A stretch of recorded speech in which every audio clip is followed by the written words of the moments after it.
আপনারা এখন দেখছেন সনাতন মিডিয়া প্লাস। বলছেন এই জগতে মনীষা অর্থাৎ শ্রেষ্ঠ বুদ্ধিমান কে?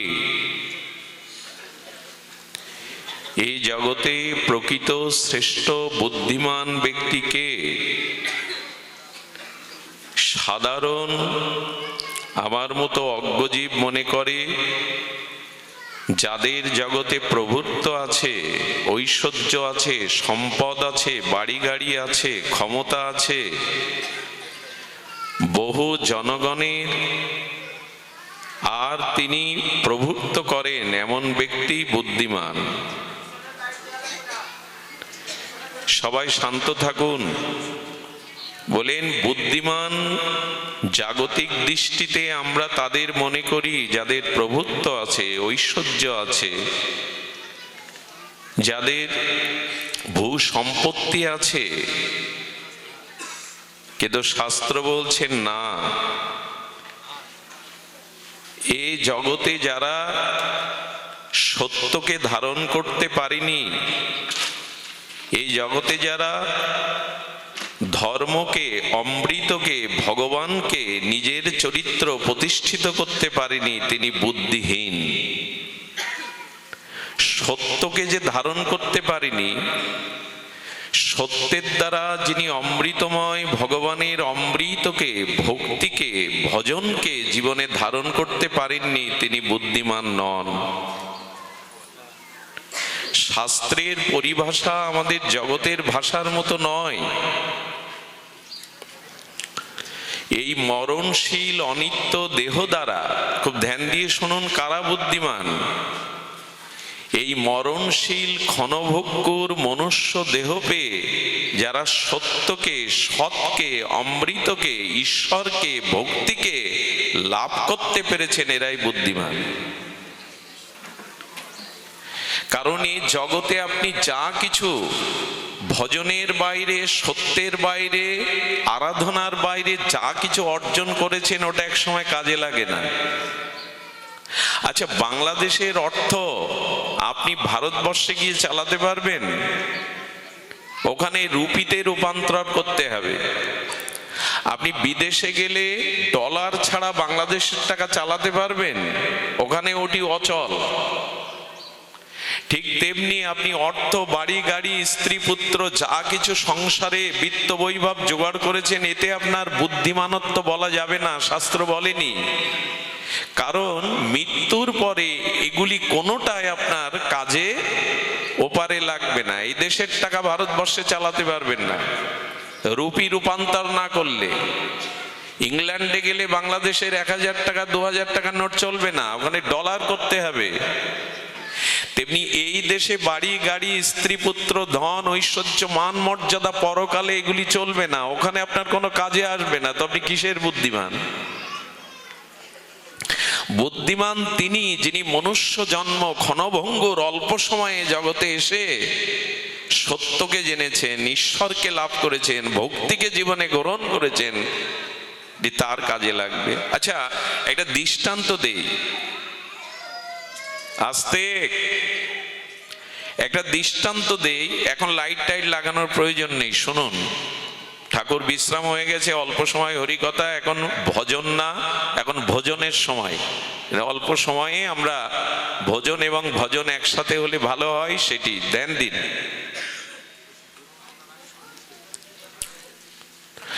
ধ্যান দিন। আমি হাসপাতালে ভর্তি হয়ে আছি, আইসিইউতে। এখন আমি যে বাড়ি গাড়ি, স্ত্রী পুত্র আর ধন সম্পদ, ব্যাংক ব্যালেন্স, সোনা দানা ওইখানে কাজে আসে? স্ত্রীকে যেতে দেবে না, ওর মধ্যে বেশিক্ষণ থাকতে দেবে না। যদি বলে আমার চেক গুলো আনো, আমার দলিল গুলো আনো, আমার টাকা সোনা দানা গুলো আনো, আমার ব্যাংক ব্যালেন্স গুলো আনো, ওখানে কাজে লাগবে কোনো? করলেন কি সারা জীবন? যা পরকালে আপনার উদ্ধারের কারণ হয়, সেই সত্য, ভক্তি, ভজন, এটাই বুদ্ধিমানের কাজ। কিন্তু এই বুদ্ধিটা কে দেবে আপনাকে? খুব মার্মিক একটা কথা শুনুন, ধ্যান দিন এদিকে। খুব মার্মিক কথা হলো, এই যে ঋতুরাজ বসন্তের শুভাগমন হয়েছে, মৃদমন্দ দক্ষিণা সমীরণ বইছে, আর প্রকৃতিতে ফুল্ল ফলদলে ফুল ফল মধুগন্ধে আনন্দে বাতাবরণে ভরে গেছে। কিন্তু এই বসন্ত এসেছে, এটা কাক জানায়, কাকড়া জানায়, না কোকিল জানায়? কে জানায়? কেন কাক বা কাকড়া জানায় না বসন্ত এসে গেছে? কে জানায়? কোকিল তার কলকুঞ্জনে জানিয়ে দেয় বসন্ত দুয়ারে। তেমনি আপনার জীবনে প্রকৃত মঙ্গল, প্রকৃত কল্যাণ এটা সংসারে কে জানায়? কে জানায় যে কিসে আপনার মঙ্গল, কিসে আপনার কল্যাণ, কিসে আপনার উদ্ধার? এটা কে জানাবে? এটা জানাবে সাধুগণ, শ্রীগুরু বৈষ্ণবগণ, আর কেউ জানাবে না। বসন্ত এসেছে এটা কোকিল জানায়, কাক জানায় না, কাকড়া জানায় না। কোকিলের পঞ্চম কুহুতানে জানিয়ে দেয় বসন্ত দুয়ারে। ফুল্ল ফুল দলে দক্ষিণা সমীরণে মধুগন্ধে মধু আনন্দে বসন্তের সংবাদ কোকিল দেয়, কাকড়া দেয় না, কাক দেয় না। তেমনি আপনার জীবনের প্রকৃত মঙ্গল, প্রকৃত কল্যাণ জানিয়ে দেয় সাধুগণ, মহন্তগণ, ভাগবতগণ, অন্য কেউ জানাতে পারে না। সেই সাধু সঙ্গই হলো আমাদের মূল উপজীব্য। আচ্ছা, আপনাদের কাছে একটা প্রশ্ন। আপনার বাইরে জগৎ জোড়া সুনাম, বাইরে আপনি বড় চেয়ারের অধিকারী, হাজার হাজার লোক আপনাকে মালা চন্দন প্রশংসা করে, অর্থাৎ আপনি বাইরে সুখী, ঘরে সুখী না। আর একজন ঘরে সুখী, বাইরে কোনো সুখ নেই। প্রকৃত সুখ কার? প্রশ্নটা আপনাদের কাছে, প্রকৃত সুখী কে? কেন জগৎ জোড়া সুনাম, আপনার বড় পদমর্যাদায় বসেছেন, সকলে মালা চন্দন প্রশংসা করে, বলে না, ঘরে যার সুখ নাই তার জগৎ জোড়া সুখ সুখ নয়। আপনি জগতের সবার কাছে সুখ সম্মানের পাত্র, বাড়ি গিয়ে দেখলেন ছেলে ড্রাগ আসক্ত হয়ে পড়ে আছে, সুখী হবেন? বাইরের সুখে সুখী হবেন? স্ত্রী বলছে তোমাকে ওই বসে বসে অন্ন দেওয়ার সময় আমার নেই, পারলে খেয়ে নাও, আমি আমার মতো। বাইরের হাজার কোটি সুখ আপনাকে সুখ দেবে না যদি ঘরে আপনি সুখী না হন। ঘর সুখ পাওয়ার উপায় কি? আজ আমরা বাইরে বেশ সুখী, এখন ঘুরে বেড়াই, মনে করি পরম সুখী, পরমানন্দে আছে। ঘরের সুখ চাই। যার ঘরে সুখ নাই তার জগৎ জোড়া সুখ ব্যর্থ, বৃথা। ঘরে সুখ আসে কি করে তা জানা নাই। জানা আছে টাকা, অর্থ, বাড়ি, সম্মান। আমরা তাদেরকেই বুদ্ধিমান বলি, যে ঘরে সুখ খুঁজে পায়, ঘরকে সুখময় আনন্দময় করতে পারে, ইনি বুদ্ধিমান। অভাব থাকুক, কুড়ে ঘর থাকুক, কিন্তু যদি শান্তি থাকে ওটাই আপনার স্বর্গ। সেই ঘরের সুখ কি করে আসে শুনুন, খুব লক্ষ্য রেখে শুনুন। ঘরে সুখটা কি করে আসবে? জীবনে প্রকৃত প্রাপ্তি, ঐকান্তিক মঙ্গল, কল্যাণ কি করে আসবে? প্রকৃত বুদ্ধিমানকে। এর জন্য প্রয়োজন ভগবত ভজন। ভজন বিনা, ভাগবত অনুভূতি বিনা, হরিকথা হরিনাম বিনা এই জীবনের শান্তি, মঙ্গল, কল্যাণ আসতে পারে না। কিন্তু একটা প্রশ্ন আপনাদের আসতে পারে, যিনি ভগবত চরণে সমর্পিত হয়ে শুদ্ধ সদাচারী হয়ে ভজন সাধন করছেন তিনিও কোটিপতি হন, আর যিনি ভগবানকে মানেন না তিনিও কোটিপতি হন। পার্থক্য কোথায়?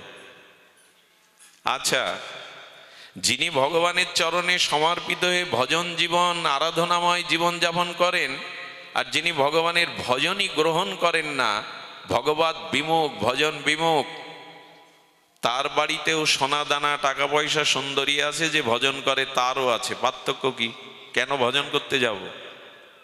বোঝা যায় আমার কথাগুলি? একটু সহজ করে বলছি, আমরা বুঝতে হবে, অনুধাবন করতে হবে। আমি ভগবানের শরণ গ্রহণ করি, আমারও বিপদ আছে, অ্যাক্সিডেন্টে আমার পরিবারের কেউ মারা যায়, দুঃখ কষ্ট পায়, রোগ অসুখ হয়, যে ভজন করে না তারও হয়। ভজন করতে যাব কেন? কেন ভজন করব? ভগবানের স্মরণে চরণে স্মরণ না নিলেও কোটিপতি হই, স্মরণ নিলেও কোটিপতি হই। নেওয়াটার সার্থকতা কি? আমার বাড়িতে বিপদ আপদ অপমৃত্যু অ্যাক্সিডেন্ট আছে, যে কৃষ্ণ স্মরণ নেয় তারও আছে, নিতে যাব কেন?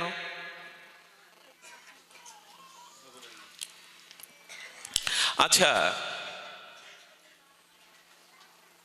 এই যে পার্থক্যটুকু, এখন ভজন কেন আমি নিতে যাব, প্রশ্নটা অর্জুন ভগবান শ্রীকৃষ্ণকেই করে বসেছে। তোমার চরণে শরণ নেবে কেন? যদি ধনী হতে পারি, মানি হতে পারি, সুখে থাকতে পারি, তো ভজনটা আলাদা কেন নিতে হবে? তোমার চরণে শরণ নিতে হবে কেন? এ প্রশ্ন কি আপনাদের জানার ইচ্ছা আছে? ইচ্ছা তো সকলের আছে, ইচ্ছাটা থাকা চাই। তৃষ্ণা না লাগলে জলের খোঁজ আমরা কেউ করব না। প্রশ্ন না জাগলে আমরা ভগবানকে জানতে পারবো না। পিপাসা চাই তবে তো জলের সন্ধান। জল সামনে আসলেও বলবেন পিপাসা লাগেনি, সরিয়ে যাও। পিপাসা চাই, শোনার আগ্রহ চাই। আরে ভোজন তো একদিন না করলেও বাঁচি, কিন্তু নিঃশ্বাস না নিলে বাঁচবেন একদিন। তেমন ভজন একদিন, ভোজনটা 2 ঘন্টা পরে হোক, কিন্তু ভজনটা হোক, এটাই লাভ। 2 ঘন্টা না খেয়ে থাকলে কারো অসুবিধা হবে কি? না, আপনাদের বলছি না, কারো অসুবিধা হয় না, কিন্তু ভজন না করলে সময়টা, সৎচিন্তা না করলে সময়টা বৃথা যায়। তো একটু ধ্যান দিয়ে শুনুন। ভজন কেন করতে যাব, শ্রীকৃষ্ণ অর্জুনকে উত্তর দিচ্ছেন। প্রশ্নটা সুন্দর, তাই আনন্দ পেয়েছেন। উত্তর দিচ্ছেন, তুমি বিড়ালি দেখেছো? বিড়ালি আপনারা দেখেছেন? যে বিড়াল বাচ্চা পাড়ায় তাকে বলে বিড়ালি। বিড়ালি যখন ইঁদুর ধরে তখন ওর গা দিয়ে ওই সুসালো দাঁতের আঘাতে রক্ত ঝরতে থাকে, ছটফট করতে থাকে, একসময় মারাও যায়, যায় কি না? আবার যখন ওই বিড়ালি তার বাচ্চাকে ওই একইভাবে ঘাড় মোটকে ধরে এক জায়গা থেকে আরেক জায়গায় নিয়ে যায়, তাকেও দেখেছেন নিশ্চয় কেউ না কেউ। তখন ওই সুসালো দাঁত একই মুখ দিয়ে ধরে, তো ওর গা দিয়ে রক্ত ঝরে, তো বাচ্চার গা দিয়ে ঝরে কি? ও ছটফট করে কি মৃত্যু যন্ত্রণায়? ইঁদুরটা যেমন করে। ইঁদুরটা যেমন প্রাণ চলে যায়, ওর প্রাণ সংহার করে নেয় বিড়ালি, বাচ্চাটারও তাই যায় নাকি? কারণ কি? একই দাঁত, একই গাল, একই বিড়ালি, 2 রকম পার্থক্য কেন? ভগবান বলছেন কাকে ধরেছে এটা দেখো, দাঁতে কি আছে, ওর গালে কি আছে, ও কে দেখো না, কাকে ধরেছে ওটা দেখো। তেমনি যারা গোবিন্দ চরণে শরণ নেয়, যারা ভজন করে, যারা জীবন যৌবন মনপ্রাণ ভগবানকে দিয়েছে, তাদেরও এই জগতে দুঃখ কষ্ট যন্ত্রণা জরা ব্যাধি মৃত্যুও ধরে, আবার যে ভজন করে না তাকেও ধরে। কিন্তু বিড়াল তার বিড়ালি বাচ্চাকে ধরলে যেমন সে আনন্দ পায়, মনে করে মা আমাকে ভালো জায়গায় সুখের জায়গায় রাখছে, সে মরে না, সে যন্ত্রণায় ছটফট করে না, সে রক্তাক্ত হয় না, তেমনি ভজন যিনি করেন তার জীবনে বিপদ আবার দুঃখ মরণ এলেও ভগবত কৃপাতে সে যন্ত্রণা পায় না, সে কষ্ট পায় না, সে ভগবানের করুণা মনে করে, সে ভগবানের কৃপা বা করুণা মনে করে। দৃষ্টান্তটা পুরোপুরি হলো না। আচ্ছা, একজনকে অপারেশন করার আগে অবশ করে কাটলো, আর একজন অপারেশন আগে অবশ করা হয়নি, চেতনা নাশক মেডিসিন ব্যবহার হয়নি, 2 জনই তো অপারেশন হলো, কাটাকাটি করলো, ব্যথা কেউ উপলব্ধি করে। ভগবত ভজন করলে ভগবান তাকে এমন একটা সহন ক্ষমতা দেন, এমন একটা কৃপা শক্তি দেন, ওই যন্ত্রণার মধ্যেও অবাস করে কাটলে যেমন সে রক্তারক্তি সেলাই বুঝতে পারে না, সেও মনে করে আমার গোবিন্দের কৃপায় আমার কর্মফল শেষ হচ্ছে, এতে সে সন্তুষ্ট থাকে। আচ্ছা, আরো দৃষ্টান্ত নিন। একটা পিপিলিকা, তাকে একটা পাথর দিয়ে ছুঁড়ে মারলেন, পিপিলিকাকে পাথর দিয়ে ছুঁড়ে মারলেন, একটা পিপিলিকা এক জায়গায় আছে, সে মরবে কিনা, আঘাত পাবে কিনা? পাবে। তার ওই বুদ্ধি নেই যে এখন আমাকে পাথর ছুটছে, আমি এখান থেকে তাড়াতাড়ি চলে যাই। একটা পাখিকে যদি পাথর মারেন কি হবে? পাথর তো একই, মারছেনও একই, কিন্তু পাখিকে মারলে কি হবে? পাখিকে মারলে উড়ে যাবে। তেমনি ভগবান তাকে এমন বুদ্ধি এমন করুণা দেন, ওই বিপদ আসছে জেনেও সে বিপদ থেকে মুক্ত হওয়ার মতো ভগবত প্রেরণা পায়। বিপদ আসে কিন্তু উপলব্ধি করতে পারে, তাতে সহনশীল থেকে সকারাত্মক চিন্তা নিয়ে সে সেই বিপদ থেকে মুক্ত হতে পারে। আরেকটা দৃষ্টান্ত নিন, খুব মার্মিক দৃষ্টান্ত, শুনলে হৃদয়ে একটা নূতন চেতনা, একটা বিচার আসবে।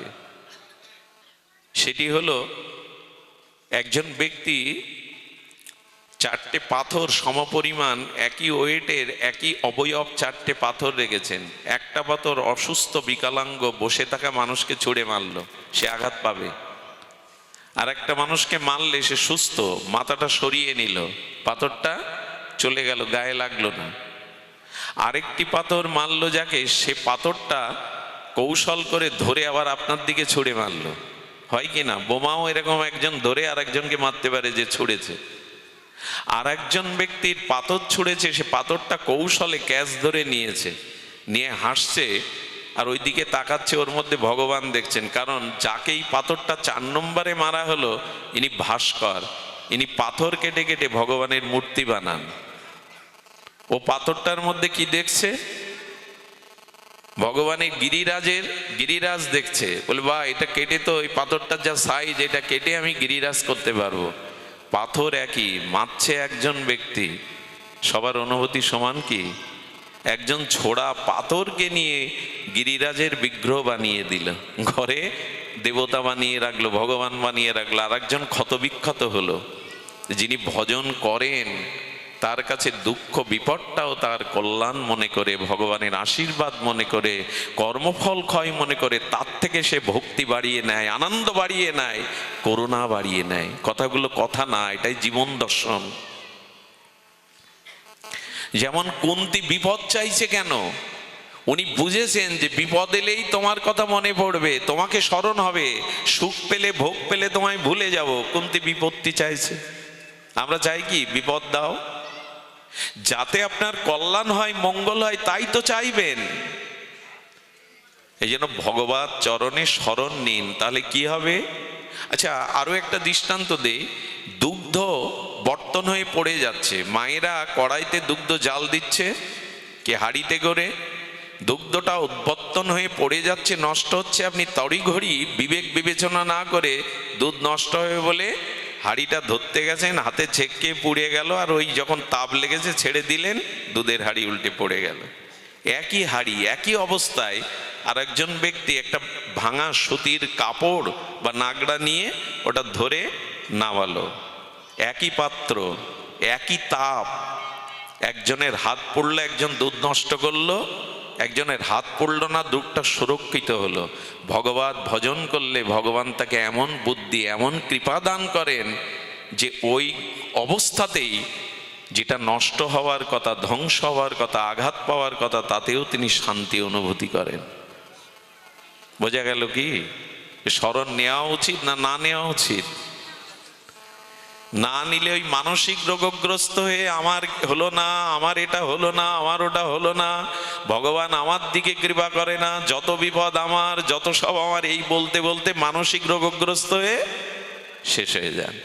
কিন্তু ভজন করলে বলে, দাও বিপদ দাও ভগবান, আমি রাজি আছি। আমার কর্মফল যদি শেষ হয়, বিপদ এলে যদি তোমার কথা মনে পড়ে, তবে তুমি বিপদ দাও। পাথর ছুঁড়ে মারলো, আর সে পাথরটা নিয়ে গিরিরাজের মূর্তি বানিয়ে ঘরে রেখে দিলে, ছোড়া পাথর। তেমনি দুঃখ ভক্তের জীবনেও আসে, কিন্তু তার থেকে তিনি নিজ কল্যাণের সামর্থ্য ভগবত কৃপায় পেয়ে যান। কিন্তু ভজন আমরা করছি বটে, এর ভজনে কল্যাণ আসবে কি করে? আসবে ভগবত কৃপায়। ভগবানই বুদ্ধি চোখ দান করবেন। এই বুদ্ধির দ্বারা আপনি সত্যকে, অমৃতকে, ভজনকে জীবনে গ্রহণ করে মঙ্গলের অধিকারী হবেন। আমি ঘরের সুখের সন্ধানের কথা বলছিলাম, কি করে আসে শুনুন। সময় অল্প, আমরা সার সংক্ষিপ্ত সংকেত বিষয়গুলোই শুধু তুলে ধরি। আমি আগেও বলেছি, আপনাদের বহুবার শুনিয়েছি, এই তল্লাটের যদি আপনি সেরা ধনীমানি হন, এই তল্লাটের না, আপনি একটা বিভাগের যদি প্রধান হন, আপনি দেশের যদি রাষ্ট্রনায়ক হন, আপনি সমগ্র বিশ্বের যদি প্রভুত্ব আর চক্রবর্তী সম্রাট হন, শুধু পৃথিবী না, আপনি যদি দেবরাজ ইন্দ্রের পদেও বসেন, স্বর্গের দেবরাজ ইন্দ্র, আপনি যদি ব্রহ্মারও পদ পান, আমি লিখে দিতে পারি সুখী হতে পাবেন না, শান্তি পাবেন না, যতদিন ভগবত ভজনে ব্রতী না হবেন আপনি। প্রমাণ নিন, এই গ্রামের শ্রেষ্ঠ ধনী যিনি, তার বাড়ি যান, ভজন না করলে তিনি সুখে আছেন এমন নাই। ঘরে তাকিয়ে দেখুন, শান্তি নাই। টাকা হলেই শান্তি হবে এ কথা বিশ্বাস করি না। আচ্ছা, যিনি রাষ্ট্রনায়ক সবসময়, সেও কি শান্তি পায় জীবনে? যিনি প্রধানমন্ত্রী, রাষ্ট্রপতি, তিনি শান্তি পান? মাঝে মাঝে তাদের পলায়ন করতে হয়, ফাঁসিতে ঝুলতে হয়, বদনাম নিতে হয়। আচ্ছা, দেবরাজ ইন্দ্র হলেও কি সুখ আছে? মাঝে মাঝে দেবরাজ ইন্দ্র এমন কর্ম করেন যে অভিশপ্ত হয়ে স্বর্গরাজ্য থেকে তাকে তাড়িয়ে দেয় অসুররা। ব্রহ্মারও মৃত্যু আছে, ব্রহ্মা একদমই শেষ হয়ে যায়। একমাত্র প্রকৃত কল্যাণ যদি ভগবত ভজনে ব্রতী হতে পারেন। সুখ ভগবান ছাড়া, শান্তি ভগবান ছাড়া আসে না, আসবে না। এই জন্য ভগবত ভজন প্রয়োজন। এই ভজনহীন জীবন অসতীর জীবন, আর ভজনময় জীবন সতীর জীবন। দেখবেন সতী কুস্ত্রী হোক, সুস্ত্রী না হোক, কিন্তু যে সতী সে নিজেও শান্তি পায়, তার পতিদেবতাকেও জীবনে শান্তি দেয়। কিন্তু যিনি অসতী, তিনি যতই সুন্দরী হন, মনোরমা হন, তিনি নিজেও কখনো সুখ পান না, অন্য পুরুষকেও কখনো সুখী করতে পারে না। ভজন জীবনটা সতীর জীবন, আর ভজনহীন জীবন অসতীর জীবন। ভাগবত বলছেন ভজনে কল্যাণটা কি, মঙ্গলটা কি, এটাই অনুধাবন করতে হবে। ঘরের সুখের কথা আপনাদের জানাচ্ছিলাম। বাইরের সুখ সুখ নয়, ঘরের সুখটি সুখ। সেই সুখ কি করে আসবে? আপনারা জানেন, আপনি পূর্বজন্মের কোনো খুব ধ্যান দিতে হবে। কথাটি হৃদয়ে লিখে নিন। কিছু কিছু কথা আছে হৃদয়ে বাঁধিয়ে রাখতে হয়। চলার পথটা খুব আপনার সুগম হবে, নিষ্কণ্টক হবে, আপনি লক্ষ্যে পৌঁছাতে পারবেন। দেখুন, ভগবান বলছে, যারা দান, ধ্যান, তীর্থযাত্রা, অন্নদান, বস্ত্রদান, গৃহদান, অসুস্থকে ঔষধ দান, কন্যাদায়গ্রস্ত পিতাকে সহযোগিতা করা ইত্যাদি তীর্থযাত্রা যাগযজ্ঞ করলে পুণ্য হয়। আর এই পুণ্য অধিক সঞ্চয় হলে মানুষ ধনী হয়, মান পায়, জাগতিক সুখ পায়। আছে না, গীতায় বলা আছে যে এ জন্মে পুণ্য সঞ্চয় করে তাকে আমি ধনীর গৃহে পাঠাই, তাকে যোগীর গৃহে পাঠায় না? তার মানে আপনি এই জগতে যে সুস্থ শরীর পেয়েছেন, এটা পূর্বজন্মের পূর্ণকৃত ফল। খুব ধ্যান দিতে হবে। আপনি যে সুন্দর রূপ যৌবন পেয়েছেন, নিরোগ শরীর পেয়েছেন, এটা কিসের দান? কেউ বিকলাঙ্গ, কেউ বা একটি অঙ্গ নাই, অঙ্গহীন, কেউ জরাব্যাধিগ্রস্ত, আপনি সবল আর পূর্ণ অবয়ব, পূর্ণ সুস্থ শরীর পেয়েছেন, এটা পূর্ণ করেছিলেন, তার দান। আচ্ছা, আপনি ধনী হয়েছেন, মানী হয়েছেন, আপনি সুন্দর হয়েছেন, রূপবান হয়েছেন, রূপবতী হয়েছেন, এ সব কিছু পূর্ণকৃত রাশি জমা ছিল, তার জন্য পেয়েছেন। এই জগতে একজন হাত পাতে ভিক্ষা চায়, আর একজন ওপর থেকে উপরের হাত দিয়ে ভিক্ষা দেয়। এ দুজনের প্রাক্তন পুণ্য কর্মের ফল। যা কিছু আমরা পাচ্ছি আমাদের পূর্ব কর্ম ফল। আমি কুল গাছ রোপণ করেছি, ওর থেকে আম পাবো না। আমি কাটা গাছ লাগিয়েছি, ওর থেকে গোলাপ ফুল পাবো না, কাটাই পাবো। তেমনি আমি যা যা কর্ম করেছি, সেই কর্মের পুণ্যকৃত, সেই কর্মের পূর্ণ ফলই পাচ্ছি। আজ আপনি ধনী হয়েছেন, বড়লোক হয়েছেন, সম্মানের অধিকারী হয়েছেন, রূপবান রূপবতী হয়েছেন, সুস্বাস্থ্যের অধিকারী হয়েছেন, আপদ বিপদ কম, সব পূর্ণ ফলের দ্বারা পেয়েছেন। এখন আপনাদের কাছে প্রশ্ন, আজকের অনুষ্ঠানের, আজকের ভাগবতের একটি সার প্রশ্ন, সার জিজ্ঞাসা, সার উত্তর। আপনার জীবনে পূর্ণ বড়, না বর্তমান আপনি সময়টা ভজনে কি অভজনে কাটাচ্ছেন? অর্থাৎ আপনার পূর্ণ বড়, না বর্তমান যে কর্ম করছেন সেটা বড়? খুব চিন্তা করে উত্তর দিতে হবে। পুণ্যের দ্বারাই আপনি সব পেয়েছেন, তো সেই পূর্বকৃত পূর্ণ রাশির দ্বারা যা পেয়েছেন পূর্ণ বড় না, বর্তমান সময়টা আপনি যে কর্ম করছেন সেটা বড়। একটু লক্ষ্য করুন, রূপ পেয়েছি আমি, পুণ্য ছিল তাই সুন্দর রূপ পেয়েছি, কিন্তু সেই রূপ পেয়ে বর্তমান যদি আপনি সৎ সুন্দর কর্ম, ভগবত আরাধনা, জ্ঞান, ভক্তি অর্জন না করেন, ওই রূপ যেমন আপনার জীবনে সর্বনাশ ডেকে আনবে, অন্যজনেরও সর্বনাশের কারণ হবে ওই রূপ। বোঝা গেল কথা?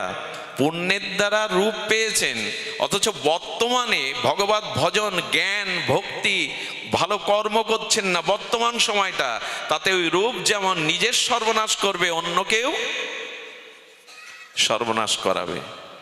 আচ্ছা, আপনি টাকা পেয়েছেন, ধনী হয়েছেন পুণ্যকর্মের দ্বারা, সেই ধন যদি উদারতার দ্বারা সমাজে মঙ্গল কাজে, ভগবত কাজে, গুরু বৈষ্ণবের সেবায়, মহৎ কাজে না লাগান, ওই ধনই আপনার অহংকারের পতনের কারণ হয়ে দাঁড়াবে। গত পুণ্য বড় না বর্তমান কর্ম বড়? আবার বলছি আপনাদের, কোনটা বড়? বর্তমান সময়টা আপনি কি কর্ম করছেন তাই বড়। কি মার্মিক কথা আমাদের দার্শনিকরা আলোচনা করেছেন। আচ্ছা, আপনি পাণ্ডিত্য, আপনি বহু শাস্ত্রের ব্যুৎপত্তিগত জ্ঞান অর্জন করে আপনি বড় পণ্ডিত, বড় বক্তা, কিন্তু এই বক্তার আসনে বসে মানুষের সম্মান পেয়ে বর্তমান কাজটা ভজন না করে হেলায় ওই সম্মানে ভাসিয়ে দিচ্ছেন। এই পাণ্ডিত্যই আপনার নরকের কারণ হবে, এই সম্মান আপনার পতনের কারণ হবে। তার মানে পুণ্য কর্ম যাই থাক অতীতে, বর্তমান কর্ম যদি আপনি ভগবতময়, জ্ঞানময়, ধর্মময় না করেন, আপনার ওই পুণ্যই আপনার সর্বনাশের কারণ। আমরা পেলে মনে করি হ্যাঁ খুব ভালো আছি, কিন্তু বর্তমান কর্ম যদি ভালো না করেন, যে দৃষ্টান্ত দেই, পুরনো পূর্ণ ফলটা হলো লোহা আর বর্তমান সৎকর্মটা হলো কাঠ। আচ্ছা, আপনি 10 গ্রাম থেকে 10 মণ লোহা জলে ভাসাতে পারবেন নদীতে, পুকুরে? কিন্তু 10 মণ না 100 মণ লোহা জাহাজ তৈরি করে, কি 10 মণ জলুই নৌকা তৈরি করে ভাসিয়ে দিন, কি হবে? ভাসবে শুধু না, আপনাকেও ভাসিয়ে ওপারে নিয়ে যাবে। ঠিক তেমনি পুণ্য কর্মটা হলো লোহা, ওই একা ভাসতে পারবে না, ডুবে যাবে। বর্তমান সৎকর্মটাই হলো কাঠ, ওর সাথে জুড়ে দিন সৎকর্মের সাথে, ও তো ডুববে না, বরঞ্চ আপনাকে ভাসিয়ে ওপারে নিয়ে যাবে, ওই পারে নিয়ে যাবে। আপনি বর্তমান কেমন আচরণ করছেন, কর্ম করছেন, এরপরে নির্ভর করছে প্রাক্তন পুণ্য আপনার স্থায়ী হবে কিনা। আচ্ছা, আপনি অনেক আয় করেছেন, ব্যাংক ব্যালেন্স জমি জমা করেছেন, করে বলছেন এবার আর বসে খাবো, এ কথা আপনার মানায়, কারণ আপনার ধন সম্পত্তি সঞ্চয় আছে, আপনি বসে খেতে পারবেন। কিন্তু যার কিছুই নেই, হতচ্ছাড়া ভিখারি, সে যদি ওর মতো বলে বসে খাবো, কি হয় তার?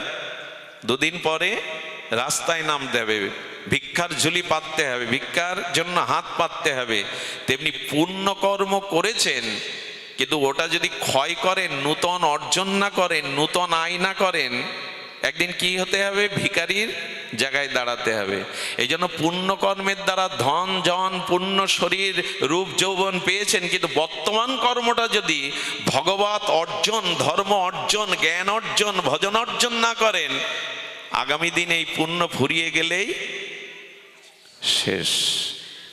না, আমরা ওগুলো পেয়ে কেউ বাড়াবাড়ি করে বসি, এ দেখো আমি কত সুখী, আমার কত ধন, আমার কত রূপ, কিন্তু বর্তমানে আপনি সৎকর্ম করছেন না, ভজন করছেন না, ওগুলো ডুব দেওয়ার দেরি থাকবে না। আর একটা দৃষ্টান্ত দেই, রেলের বগি কতটা থাকে? 50টা ধরুন, 25টা ধরুন, ইঞ্জিন কটা? ইঞ্জিন বাদে বগিগুলো রাখুন, কি হবে মা? যাবে?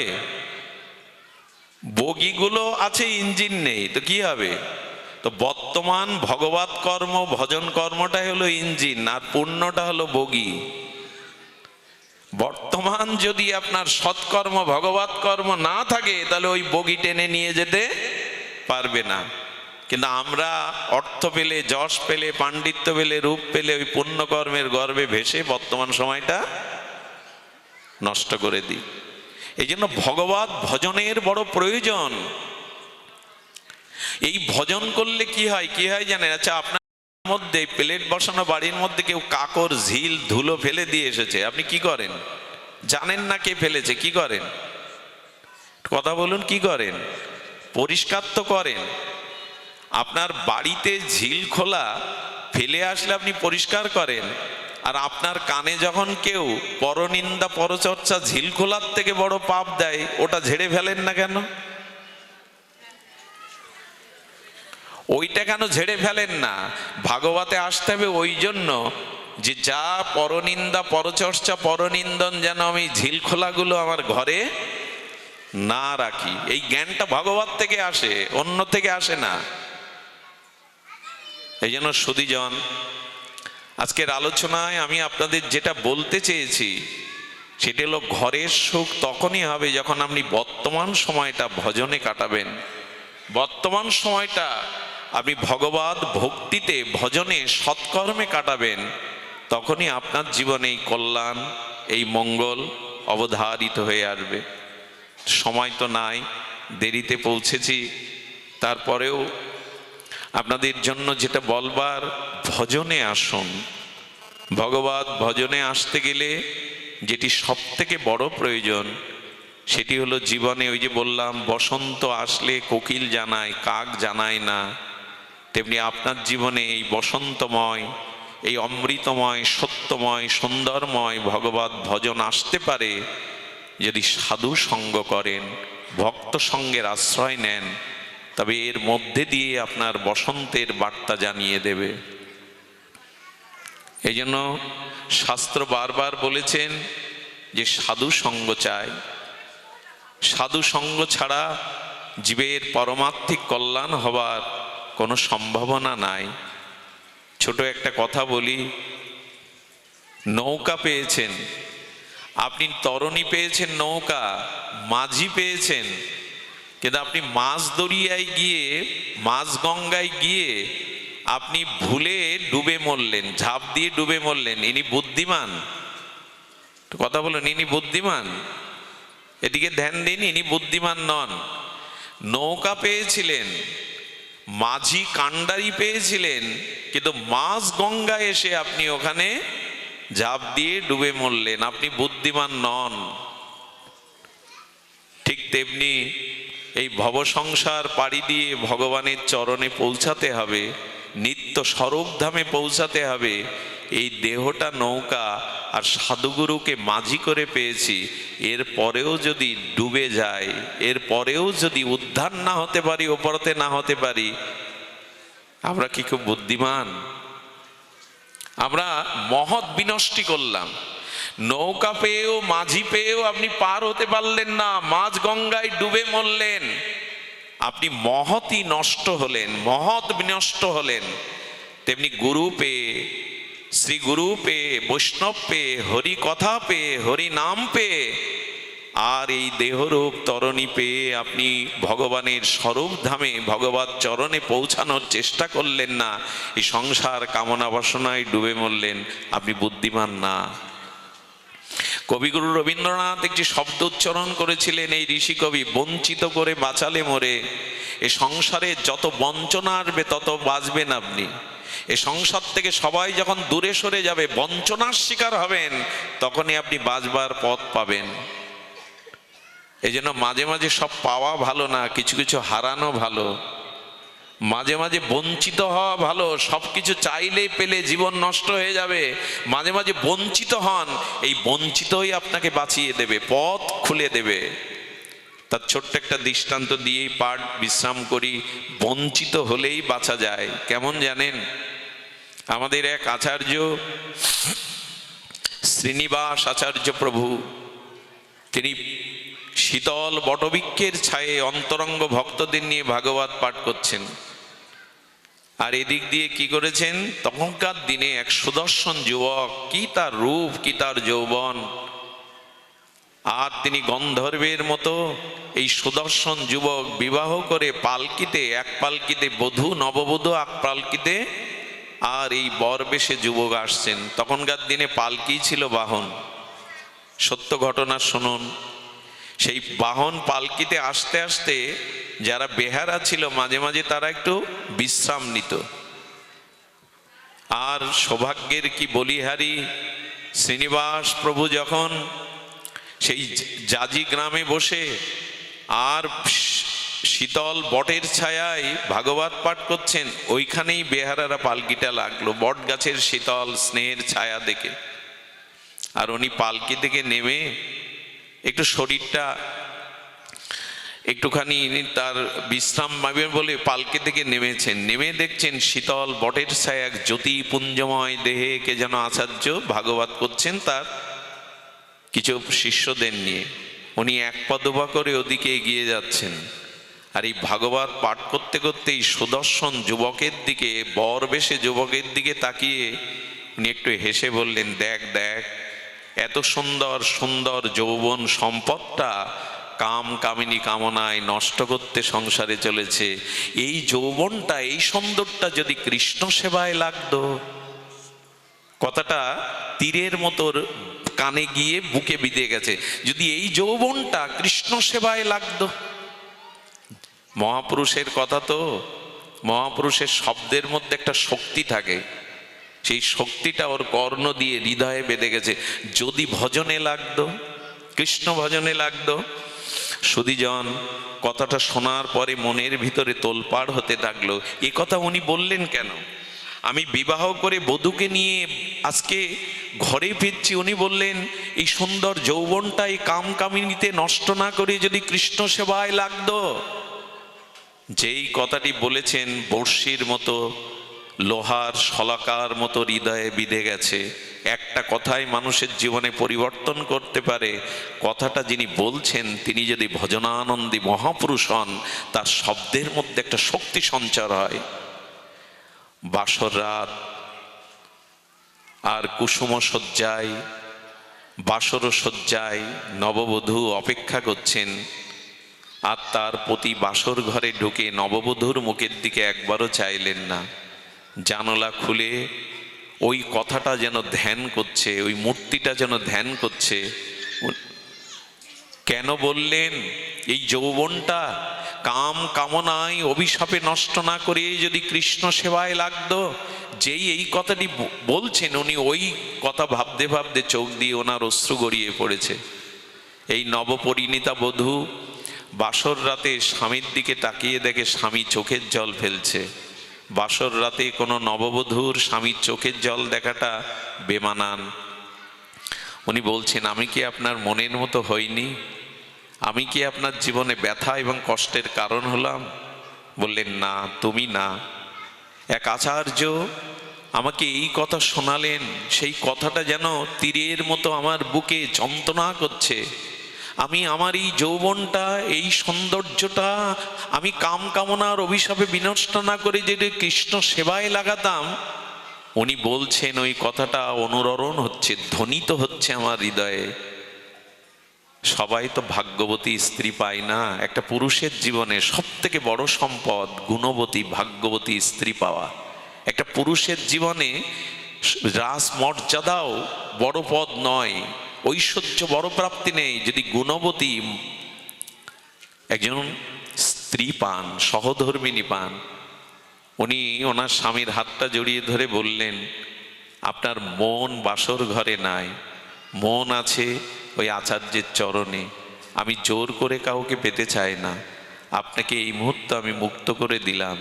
আপনি গুরুদেবের চরণে যান, তিনি যে নির্দেশ দেন সেভাবে জীবন গঠন করুন। তবে হ্যাঁ, আমি আপনার প্রতীক্ষায় থাকলাম।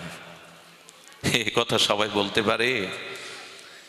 আহা, যার ঘরে এমন গুণবতী ত্যাগ বৈরাগ্যিনী স্ত্রী আছে তার জীবন ধন্য।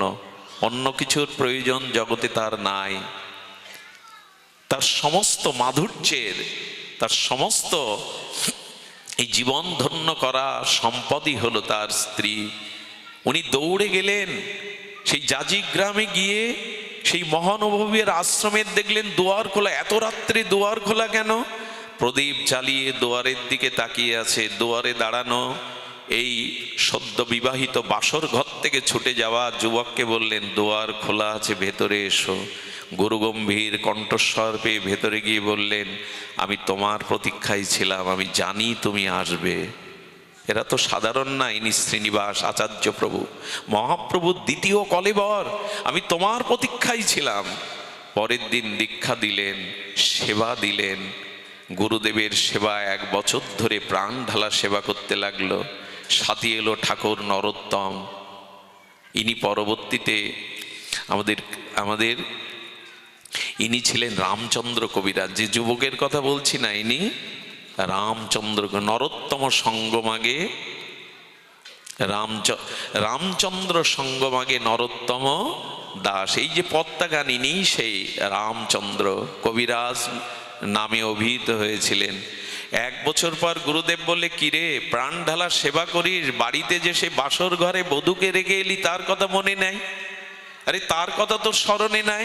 বললেন, গুরুদেব আপনার চরণ পেয়েছি, সর্বস্ব তো পেয়েছি, যুগল ভজন পেয়েছি, শ্রী গুরুদেবের আরাধনা পেয়েছি। বললেন, না রে, তাকে সেই বাসর ঘরে রেখে আসলি, যা আজ রাতটা ওখানে কাটিয়ে আয়। সে যদি অনুমতি দেয় তবে ফিরে আসিস, যা সংসারে ফিরে যা। সাধারণ গুরু তো নয়, মহাপ্রভুর দ্বিতীয় কলেবার। দুরু দুরু ভয়ে বুকে বলছেন, আবার বাঁধবে না তো? জানে একবার যে অমৃত পায় সে কি আর চিটে গুড় খেতে যাবে? সে কি আর ওর মধ্যে পড়ে থাকবে? আরে সাধারণ মাছিরা ঘা ফোড়া ক্ষত স্থানে পুজ রক্ত খায়, মৌমাছি ওই স্থানে বসে না, মৌমাছি ফুলে বসে। সব মাছি সমান না। একবার যে গৌর গোবিন্দের নামরস, প্রেমরস, ভজন রস, এই নিগূঢ় সেবারস পেয়েছে, সে জগতের কোনো কামনার দিকে আত্মার দৃষ্টি নেই। দুরু দুরু ভয়ে গৃহে এসে সন্ধ্যা হয়ে গেছে। গুরুদেব বলেছেন, গুরুর আজ্ঞা বলবান। এসে সন্ধ্যাবেলায় দেখছে গলে আঁচল দিয়ে লাল পেড়ে সাদা খড়ের শাড়ি পরে তুলসী তলায় দীপ দিচ্ছে, আর ভগবানকে বলছে সে যেখানে থাকুক যেন গুরু চরণে ভগবত ভজনেই থাকে, তুমি তাকে ভজনে রেখো। চিন্তা করতে পারেন, এটাই তার মন্ত্র। এ কথা শুনে ওর চোখে জল এসে গেছে।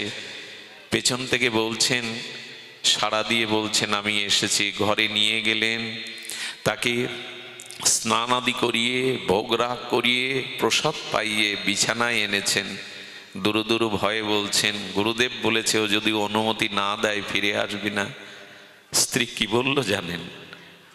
সেই শোকময় শয্যায় এসে হাত ধরে বললেন, আপনি তো গুরুদেবের আশ্রমে 1 বছর ভজনে কাটালেন, আজ রাতটা না ঘুমিয়ে আপনি বলবেন ভজনের মহিমা কেমন, গুরু মহিমা কেমন? আমাকে আপনার ভজন জীবনটা শোনান না। সারা রাত ধরে 2 জন ভগবত ভজনের তরঙ্গে ভেসে গেল। গুরুদেবের মহিমা, বিগ্রহ সেবার মহিমা, ভজন মহিমা বলতে বলতে চোখ দিয়ে জল ঝরছে। কখন যে ভোর, শুভ সময়টা, আনন্দের সময়টা খুব দ্রুত চলে যায়। কখন যে পূর্ব দিগন্তে বিবাহাবরী শেষে অরুণ রাগে আর দীপ্ত হয়ে উঠেছে, পাখির প্রভাতীর ভৈরবীর আগে কলকাকলিতে জানিয়ে দিল ভোর হয়ে এসেছে। স্ত্রীকে বলছে, এবার অনুমতি দাও, গুরুদেবের আঙিনাটা ঝাড়ু দেওয়ার সময়, অনুমতি দাও। স্ত্রী বললেন, যদি যেতে হয় যাবে, কিন্তু এমন হরিকথায় 2 জন চোখের জলে ভেসেছে, দুজনের দেহাবেশ নেই, স্ত্রী বা পুরুষ বোধ নেই। ভক্ত মনে করে 2 জন দুজনকে আলিঙ্গন করেছে। যেই আলিঙ্গন করেছে, ওনার রক্তিম সিঁদুরগুলো ওনার মুখে লেগে গেছে। ওনার তো ওদিকে খেয়াল নেই, ভক্ত বেশে, কাম বেশে নয়, প্রেমে 2 জন দুজনকে আলিঙ্গন করেছে। দেহ বেশ তো নাই। সারা রাত হরিকথা হরিভজনের কথা শুনে দৌড়ে যখন গেছে, নরোত্তম ঠাকুর ঝাড়ু দিচ্ছিলেন, একটু দেরি দেখে উনি আঙিনা ঝাড়ু দিচ্ছেন, শ্রী গুরুদেবের আঙিনা। ওর দিকে তাকিয়ে বলছে, কোথায় গিয়েছিলে? গুরুদেব আজ্ঞা করেছিলেন গৃহে যেতে। দেখে সারা মুখে সিঁদুর লেগে আছে। বলো, বাহ, বেরিয়ে যাও। অসুচি অপবিত্র কোথাকার, বেরিয়ে যাও, এই বেশেই মন্দিরে ঢুকেছ। ও তো কিছু বুঝতে পারছে না। বললেন, বন্ধু এই সেবাটা আমার, এই দেখুন সেবায় কত অনুরাগ, ঝাড়ুটা আমায় দাও, এই সেবাটা আমার, এটা তোমার নয়।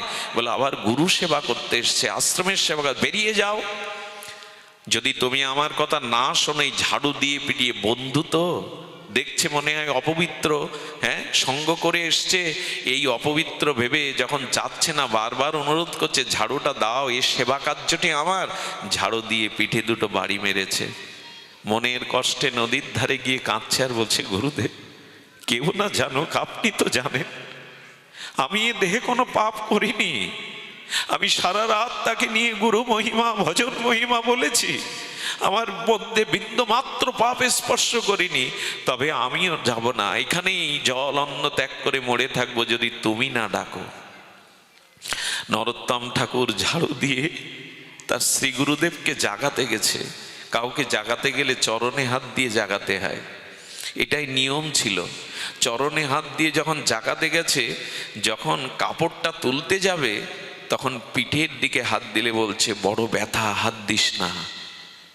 শ্রীনিবাস আচার্য প্রভু বলছেন, বড় ব্যথা, পিঠে হাত দিস না। উঠেই দেখে ঝাঁটুয়ার কাঠিগুলো বিদ্ধ হয়ে আছে শ্রীনিবাস আচার্যের মুখে। বললেন, প্রভু কে আপনাকে এভাবে মারল, কে ব্যথা দিল? গুরুদেব বলছেন, একটু আগে তো তুই পেটালি আমায়, আমি তো পিটিয়েছি রামচন্দ্রকে, অশুদ্ধ শরীর নিয়ে আশ্রমে এসেছিল, আমি তো আপনাকে মারিনি। একটা কথা বলি, ভগবানের কোনো প্রিয় ভক্তকে আঘাত করবেন না, ওই আঘাতটা ভগবানের বুকে গিয়ে লাগে। ভগবান হলো ভক্তাধীন। একটি সন্তান আঘাত পেলে যেমন মায়ের বুকে সেই আঘাতটা ফিরে আসে, ভক্তকে আঘাত করলে আঘাতটা এই জন্য ভগবান বলছেন, আমাকে যে আঘাত করে আমি ক্ষমাময়, ক্ষমা করি দিই, আমার ভক্তকে যে আঘাত করে তাকে আমি ক্ষমা করি না।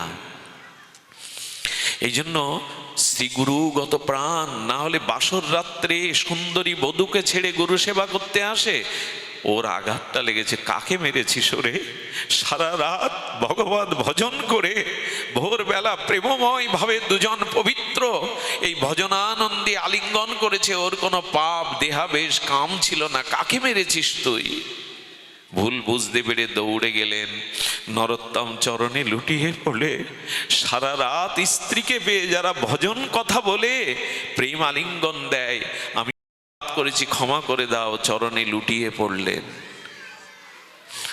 ডেকে আনলেন আশ্রমে, মনে করলেন এই হাতে আমি গুরুদেবকে ঝাঁটু পেটা করেছি, এই হাত রাখবো না। উনি সন্ধ্যাবেলায় ঘরে দৌড় দিয়ে আগুন জ্বেলেছে, যে হাত দিয়ে আমি ভক্তকে পিটিয়েছি এই হাত, দেখুন পাপ করুন, কোনো ভুল করুন, অপরাধ করুন, এটা দোষের না, কিন্তু পাপ করে যদি অনুশোচনা না আসে, হৃদয়ে ব্যথা নয়, কেন ওকে এই কথাটি বললাম, কেন পাপ করলাম, এই অনুশোচনাটা আসলেই পাপ দূর হয়ে যায়। পাপ করার থেকে পাপ করে অনুশোচনা না করা আরো বড় মহাপাপ। অনুশোচনা যদি আসে, জানবেন বিবেক আছে আপনার, এখনো বিবেক নষ্ট হয়নি, ফেরার পথ আছে। এই জন্য উনি অনুশোচনায় দগ্ধীভূত হয়ে হাতটা পোড়াতে গেছেন আগুনে। গুরুদেব দরজায় নক করে বলছেন, এদেশে আমি থাকবো না, এদেশে বিচার নেই। একজন সকালে ঝাড়ু পিটা করে আর রাতে একজন হাত পোড়ায়, ওরে এও কি বুঝিস না, তোর হাত পুড়লে আমার হাত পুড়বে, ব্যথাটা আমার কাছে আসবে। এই হলো শ্রী গুরুদেব। আমাদের এই নোয়াখালীর ডাক্তার রাধা গোবিন্দনাথ 3 লক্ষ নাম করতেন, ছিলেন শিক্ষানবিশ, আর তিনি তার গিরিধারীর সেবা করতেন। একজন সেবককে রেখে উনি কলকাতায় গেছেন, হঠাৎ করে সকালে দেখে বাম চোখটা ফুলে গেছে, আঘাত লাগলে যেমন ফুলে যায়, রক্ত জমে গেছে। উনি টেলিগ্রাম করলেন, তখন তো মোবাইল নাই, বললেন আজ সকালে তার গিরিধারীর সেবা করতে গিয়ে হাত থেকে পড়ে গিয়ে বাম চোখের কোনায় আঘাত লেগেছে, সেই আঘাতটা ওনার ফুটে উঠেছে। এই হলো গুরুগত প্রাণ, এই হলো ভগবৎগত প্রাণ। এই জন্য গুরুদেব বললেন, পোড়াস না হাত, ও হাতটা তো আমার পড়বে। আমি বলেছিলাম ঘর কি করে সুখী হয়, বাইরের সুখ সুখ নয়, ঘরের সুখ সুখ। সেটা মহানম্রত ব্রহ্মচারী বললেন, ইটের পরে ইট দিও না, মাঝখানে সিমেন্ট দাও, নাহলে দাঁড়াবে না। আরে সবজি রান্না করো, একটুখানি লবণের অভাবে ওটা আস্বাদ্য হবে না, লবণ দাও। মাঝখানে ইটের মাঝখানে সিমেন্ট দাও, নাহলে দাঁড়াবে না। তেমনি যে ঘরে ভজন নাই, গুরু ভজন, গোবিন্দ ভজন, হরি নাম, বৈষ্ণব সেবা নাই, সে ঘর কখনো শান্তির হতে পারে না, সে ঘর কখনো সুখের হতে পারে না। আসুন আমরা এখান থেকে যা সংগ্রহ করি, অর্জন করি, আয় করি, সেটা যেন ঘরে নিয়ে যায়, ঘরে নিয়ে সবার মধ্যেই এই চেতনা জাগানোর চেষ্টা করি। কারণ বাইরের শান্তি শান্তি নয়, ঘরের শান্তি শান্তি। গতকাল মহাশিবরাত্রি গোস্বামী মতে ব্রত গেল। গতকাল ছিল প্রায়ত এই ভারত ভূখণ্ডে নয়, এই ব্রহ্মাণ্ডে এমন বৈষ্ণব সেবার মূর্তি আর আসেনি, এমন ত্যাগ বৈরাগ্য নামনিষ্ঠ, নিতাই কৃপানিষ্ঠ, করুণানিষ্ঠ আর আসেনি। গতকালই ছিল প্রাতঃস্মরণীয় বন্দনীয় চরণ অষ্টতর শ্রী ছিল মুরারি মোহন দাস বাবাজি মহারাজের আবির্ভাব তিথি। তারই শিষ্যগণ আজ ভোগরাগ করলেন। আজ মহাপ্রভুর ভোগরাগের অন্তে আপনারা এখন প্রসাদ পাবেন। আর এইখান থেকে যেটা সংগ্রহ করলেন, অর্জন করলেন, সেটা ঘরে ফিরিয়ে নিয়ে পুরনো পূর্ণের দোহাই না দিয়ে বর্তমান যতটুকু সময় আমাদের হাতে আছে, আয়ু আছে, ততটুকু সময় ভজনে, সৎকর্মে, সাধুসঙ্গ কাটান। কারণ এই সম্পদটাই যুক্ত হয়ে আপনার জীবনকে মঙ্গলময়, শান্তিময় করবে। জয় শ্রী রাধে, জয় নিতাই গৌর হরি বল। আপনারা প্রসাদ পাবেন, সকলে প্রসাদ পেয়ে যাবেন।